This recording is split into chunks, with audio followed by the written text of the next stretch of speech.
Student welcome to Spandan academy. Students, Hindi की इस कक्षा में आज हम कक्षा 8वीं सुगम भारतीय हिंदी सामान्य के पाठ 2 जिसका शीर्षक है विनम्रता पाठ का अध्ययन करेंगे।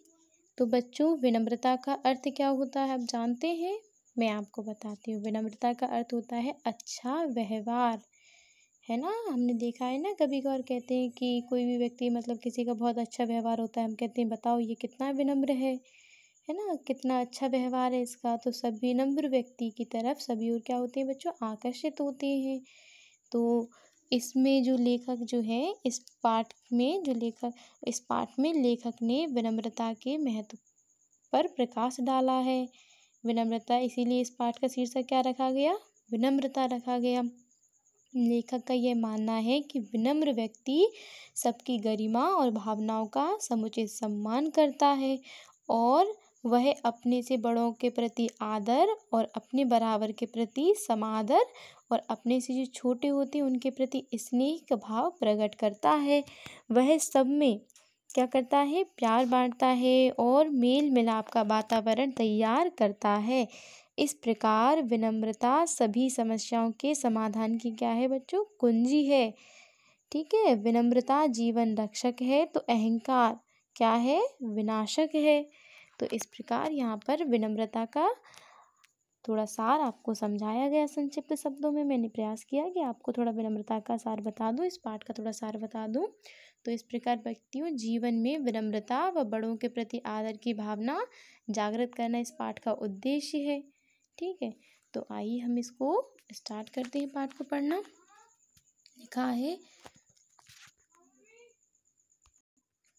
लिखा है अपने काम के सिलसिले में शर्मा जी से मिलना था। मैं उनके घर की ओर मुड़ा ही था कि देखा शर्मा जी का बेटा विराट अपने संगी साथी मतलब दोस्तों के साथ खेल रहा है। मैंने उसे आवाज़ देकर पूछा, क्या पापा घर पर हैं? उसने क्या उत्तर दिया, हाँ है, ऐसा उसने उत्तर दिया। संक्षिप्त उत्तर दिया, यानी कि कम शब्दों में उत्तर देकर उसने कहा हाँ है पापा। बिना मेरी ओर ध्यान दिए, जिन्होंने ये लिखा है वो मतलब जिसके बारे में लिखा गया वो कह रहे हैं कि बिना मेरी ओर ध्यान दिए वह खेलने में फिर से क्या हो गया, व्यस्त हो गया, फिर से खेलने लगा। मुझे ही उससे दोबारा पूछना पड़ा, अरे भाई विराट, पापा को मेरे आने की सूचना नहीं दोगे? तो वो क्या करता है, वहीं जहाँ वो खेल रहा था वहाँ से कहता है, पापा आपसे मिलने वीरेंद्र अंकल आए हैं। जहाँ वो खेल रहा था वहीं से वो दरवाजे की तरफ मुँह करके ऐसा कह देता है। उसने दरवाजे की तरफ मुँह करके वहीं से चिल्लाकर कहा और अपनी जिम्मेदारी कैसी कर ली, पूरी कर ली उसने।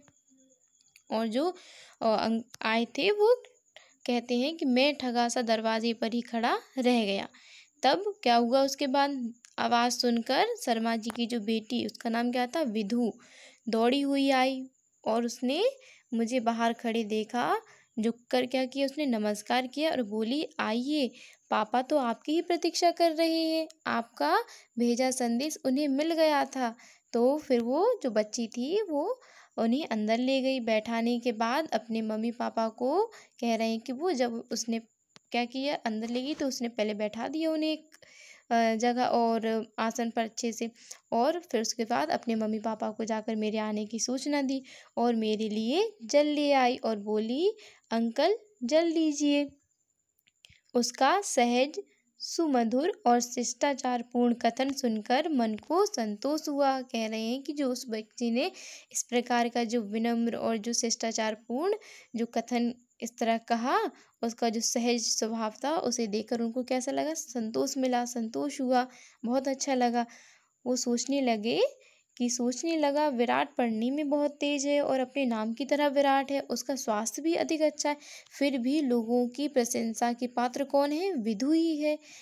इसका कारण क्या है, उसका विनम्रता भरा हुआ स्वभाव।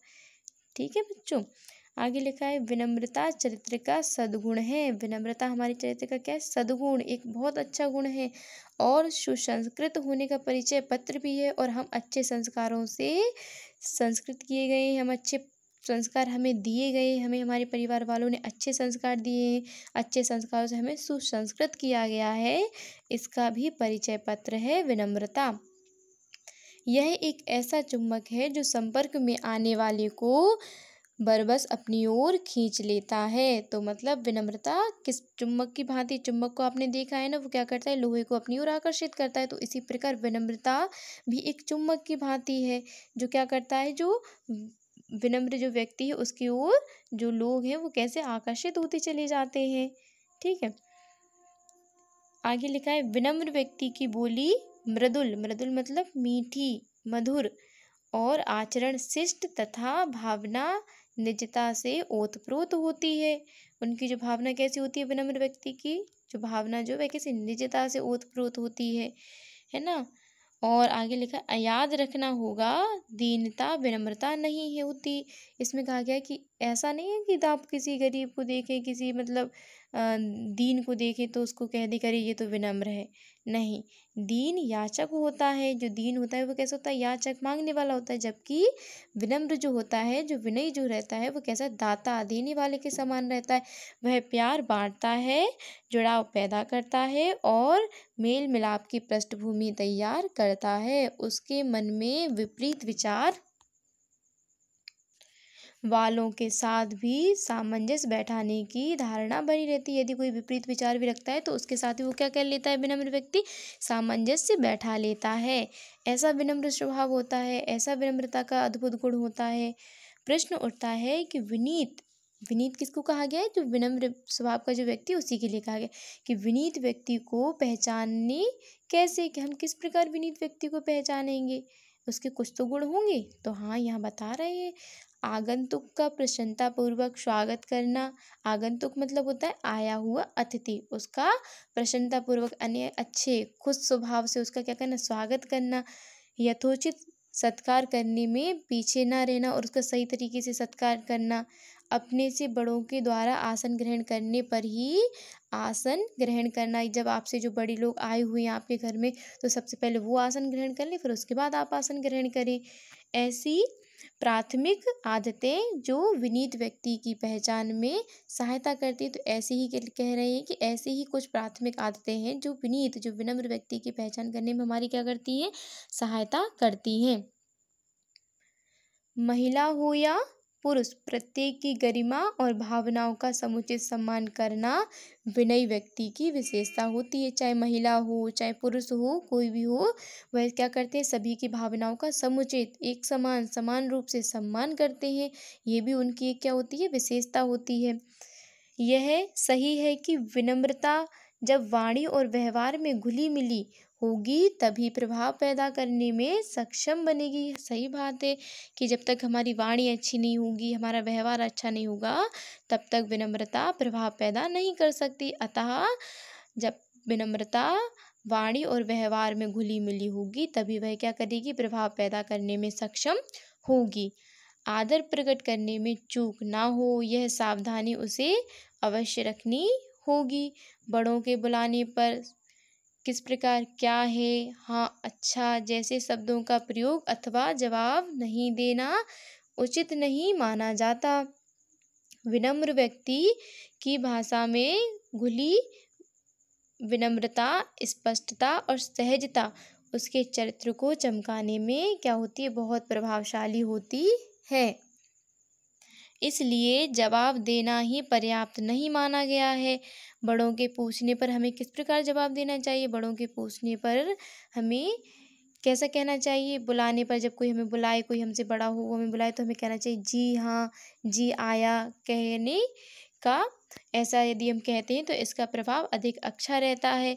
किसी की बात का उत्तर ऐसे नहीं देना चाहिए कि सुनने वाले की भावनाओं को क्या लगे, ठेस पहुँचे, है ना, उसे बुरा लगे। ऐसा हमें उत्तर नहीं देना चाहिए। सम्मान पूर्वक हमें किसी की बात का उत्तर देना चाहिए। विनम्रता केवल बड़ों के प्रति ही नहीं होती, बराबर वालों के प्रति भी समादर और अपने से छोटों के प्रति स्नेह के रूप में भी प्रकट होती है। विनम्रता व्यक्ति को आकर्षक बनने में इसकी महत्वपूर्ण भूमिका। विनम्रता जो है, यदि कोई व्यक्ति जो कि व्यक्तित्व जो है, व्यक्ति यदि कोई व्यक्ति है वो अपने व्यक्तित्व को आकर्षक बनाना चाहता है तो उसके लिए क्या चाहिए कि वह विनम्र बने। विनम्रता क्या है, व्यक्ति के व्यक्तित्व को आकर्षक बनाने में सहायक होती है, उसकी सहायता करती है। आगे लिखा है, यदि कोई हमारे लिए कष्ट उठाकर कुछ काम करता है तो हमें उसके प्रति क्या अपनी कृतज्ञता मतलब उपकार अवश्य प्रकट करना चाहिए। यदि कोई हमें, जैसे हम बस में है, रेल में है, तो जा रहे हैं, तो यदि कोई व्यक्ति अपनी जगह हमें बैठने के लिए देता है तो उसे धन्यवाद देना चाहिए। ऐसे धन्यवाद देना उसे कभी नहीं भूलना चाहिए। और धन्यवाद भी हमें कैसा देना चाहिए, हृदय से धन्यवाद करना चाहिए। केवल ऐसा नहीं कि हमने औपचारिकता का निर्वाह कर दिया, ठीक है, हमें औपचारिकता का निर्वाह नहीं करना है, अपितु हमें उसे हृदय से धन्यवाद देना है, क्योंकि उसने हमारी सहायता की है। तो इस प्रकार यदि कोई हमारी सहायता भी करता है तो उसके लिए हमें उसे धन्यवाद अवश्य देना चाहिए।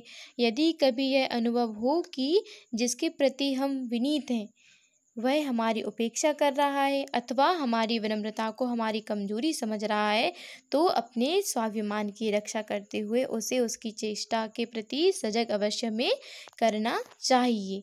ठीक है, आगे लिखा है, तब यह भी विचार करिए कि आपके व्यवहार में दम्भ तो नहीं है। दम्भ मतलब कहीं आपके व्यवहार में किसी प्रकार का कोई घमंड तो नहीं आ गया है। यदि हम दूसरों से विनम्र व्यवहार की अपेक्षा करते हैं तो वे भी हमसे ऐसी अपेक्षा क्यों ना करें। ऐसे में हम दूसरों के दुर्गुणों को देखकर स्वयं अपने सद्गुणों को ही ना छोड़ बैठे, इस बात का भी हमें पूर्ण ध्यान रखना चाहिए। विनम्रता सफलता की गारंटी भी है। बच्चों, ये बात बहुत सही है कि विनम्रता जो है, जो विनम्र जो स्वभाव का व्यक्ति रहता है उसे सफलता अवश्य मिलती है। विनम्र कारोबारी जो रहता है, आपने कभी देखा होगा कि कई बार हम बाजार जाते हैं, किसी किसी की दुकान बहुत ज़्यादा, कोई कोई कारोबारी जो है उसके यहाँ बहुत ज़्यादा भीड़ रहती है, बहुत ज़्यादा ग्राहक रहते हैं। ऐसा क्यों रहता है? उसके विनम्र स्वभाव के कारण। ऐसा तो नहीं कोई कोई हमें फ्री में सामान देता है, पैसे तो हम देते हैं सभी को, सभी से पैसे लेकर सामान देते हैं, लेकिन किसी के यहाँ किसी की दुकान पर हम ज़्यादा सामान खरीदते हैं। ऐसा क्यों? उसके विनम्र, उसके अच्छे स्वभाव के कारण। तो वही कहा गया है, विनम्र कारोबारी का व्यवसाय हमेशा फलता फूलता है। विनम्रता समस्या समाधान की कुंजी भी है। ठीक है, तो जिस समस्या को आवेश से भरा व्यक्ति नहीं ढूंढ पाता, यानी जिस समस्या का समाधान जो है, जो आवेश से भरा मतलब क्रोध से भरा हुआ व्यक्ति उस समस्या का समाधान नहीं ढूंढ पाता है, उसे विनम्र व्यक्ति सहजता से तलाश कर लेता है। आगे लिखा है, नदियों से कितना भी पानी समुद्र में क्यों ना आ जाए, लेकिन समुद्र में बाढ़ आते देखी है क्या कभी? नदियाँ पानी के साथ साथ जीव जंतु, पत्थर तथा अनेक भारी और मजबूत चीजें भी बहाकर ले जाती हैं, पर समुद्र अपनी सीमा में रहकर भी उन सबको क्या करता है, अपने में समा लेता है। यह उसका कौन सा गुण है? विनम्रता का ही तो गुण है। विनम्र व्यवहार ही तो है जो वो सभी इन चीजों को अपने आप में समा लेता है। यह सागर का अपना विनम्र अनुशासन ही तो होता है। आगे लिखा है, और पानी के बारे में थोड़ा लिखा है, और पानी तो जीवन है। हाँ बच्चों, ये सभी जानते हैं कि पानी जो क्या है वो क्या हमारे लिए जीवन है। बिना पानी के तो हम अपने जीवन की कल्पना तक नहीं कर सकते। समस्त प्रकृति जल से ही क्या है, पोषित है और पल्लवित होती है। समस्त जो प्रकृति है वो जल से क्या अपना पोषण ग्रहण करती है, पल्लवित होती है, फलती फूलती है। तृण लताएं, तृण मतलब होता है पत्ते, लताएं उन्हें पौधों से लेकर, इन सभी से लेकर क्या होता है, बड़े बड़े वृक्षों तक क्या है। लेकिन पानी जब वेगवती नदी के रूप में तटबंधों को तोड़कर बाढ़ का रूप धारण कर लेता है, तब उसके सामने जो पेड़ तने रहते हैं वे बह जाते हैं, ढह जाते हैं, और जो झुक जाते हैं वे पुनः खड़े हो जाते हैं, पल्लवित हो जाते हैं। विनम्रता जीवंतता की पोषक है और अहंकार विनाशक है। तो देखिए बच्चों, कितनी अच्छी बात कही गई है कि यदि जब देखिए आप जब पानी जो बहाव है बहुत तेज होगा तो कुछ जो पेड़ ऐसे रहते हैं, आपने देखे होंगे कि वो कैसे रहते हैं कि एकदम सीधे अडिग खड़े रहते हैं, तो क्या होता है उस बहाव में वो टूट जाते हैं। लेकिन एक पेड़ आपने देखा है बांस का जो रहता है वो कैसे वो मतलब झुकावदार रहता है, लचीला रहता है। तो मतलब यदि कैसी परिस्थिति हो तो वो कैसे झुक जाता है। तो कभी कभार झुकना भी क्या रहता है, लाभदायक रहता है। इससे क्या होता है कि हम अपने विनाश से बच जाते हैं। तो यहाँ यही कहा गया है कि कुछ पेड़ ऐसे होते हैं जो अधिक बहाव आया तो उस समय झुक जाते हैं, तो वो क्या हो जाते हैं, बच जाते हैं और फिर से पल्लवित हो जाते हैं, फिर से खिल जाते हैं। लेकिन जो ऐसा नहीं कर पाते वो क्या हो जाता है, उनका समूल विनाश हो जाता है। इस प्रकार जो विनम्रता है वह जीवंतता की पोषक है, और अहंकार क्या है, विनाशक है। अहंकार विनाश करता है। आइए बच्चों, अब हम यहाँ पर कुछ शब्द दिए गए हैं, उनका थोड़ा अच्छे से अर्थ समझते हैं। जैसे यहाँ लिखा है शिष्टता। शिष्टता का अर्थ मतलब क्या होता है? अच्छा व्यवहार, है ना। सद्गुण, सद्गुण का मतलब अच्छा गुण। सुसंस्कृत, सुसंस्कृत का अर्थ होता है अच्छे संस्कार वाला। मृदुल, नर्म, है ना। और नर्म या कोमल होता है। आचरण का अर्थ क्या होता है? व्यवहार या बर्ताव। ओतप्रोत, घुला मिला, व्याप्त, पृष्ठभूमि, आधार, सामंजस्य, उचित, अनुकूलन, समन्वय, ये होता है। आगंतुक का मैंने आपको बताया, आया हुआ अतिथि। समादर, समादर का अर्थ क्या होता है? प्रतिष्ठा, सत्कार, ठीक है। कृतज्ञता का अर्थ क्या होता है? उपकार मानना, एहसान मानना, है ना। किसी को यदि हमें कोई मदद करता है तो हमें उसका उपकार मानना ही कृतज्ञता कहलाता है। अच्छा बच्चों, I hope you like my video. Thank you for watching this video.